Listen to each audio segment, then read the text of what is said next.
You ever just want to be yourself, without worrying about whether everyone else approves of you?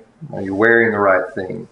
Are you saying the right words the right way? Using the right slang? Whatever. You ever want to just be yourself? It's interesting. When we think about being ourselves, what happens is our mind comes back in and it says, oh, we want to be ourselves. Let's come up with a plan for being ourselves, what it is like to be ourselves, which turns out to just be another fake. So how do you get there? How do you be yourself? Well, maybe it's just if we could be comfortable, completely okay with not knowing who we are, not knowing what self is. Maybe we could just be at peace and comfortable with that. Maybe all that's left after that is the true us, the true self, who we really are. There's like this need in all of us to try and become. It's a psychological need to become something, to be somebody, to chase after something.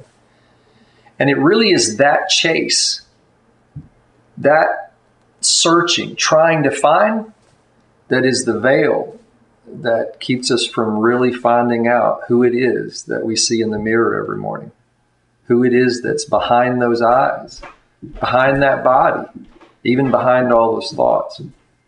Jesus says, the eye is the lamp of the body. Now, obviously, he's not talking about these two balls in our head. He's talking about something that's an observer, an eye, something that's watching, that's seeing, not the thinker, not the doer. St. Francis of Assisi says this, he says, what you're looking for is what is looking, what's observing. And Jesus says, if that eye is whole, complete, one, single, some translations say clear, but it's really about wholeness, complete, undivided, restful. Then he says your whole being, the rest of you, is full of light. And light, in Jesus' terms, always represents seeing, understanding, really awareness. Light is being aware. And Jesus says if that I, this observer, is single, whole, complete, then the rest of you is full of this awareness, full of that same awareness that comes from that observer. But he says if that I in you is divided, toiled, broken up, fragmented, then your whole being is full of, he calls it darkness. And if light is representative, or is a metaphor for awareness, then darkness is the metaphor for not really knowing at all. Because there's so many thoughts. You know what that's like, right?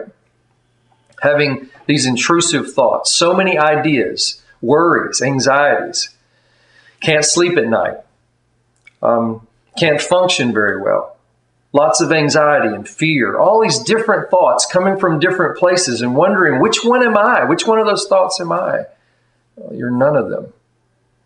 You are something beyond that, something that transcends that.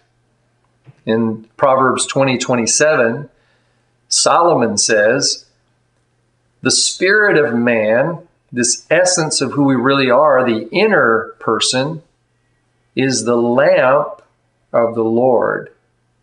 It's kind of familiar. Jesus also said, you are the light of the world. And that lamp, he says, Solomon says, searches everything else. It's a searcher. It's an observer. Could it be that Jesus is talking about the very same thing? That inner us that is the looker, the watcher, not the thinker, not the doer.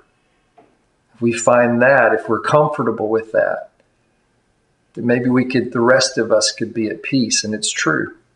Our whole being would be full of light. The scriptures say this, God says, be still and know that I am God. Be still. That's the pathway. Not work, trial, striving, trying to get there. But the message of Jesus is to rest in God.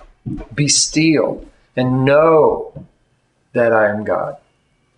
Why don't you try this?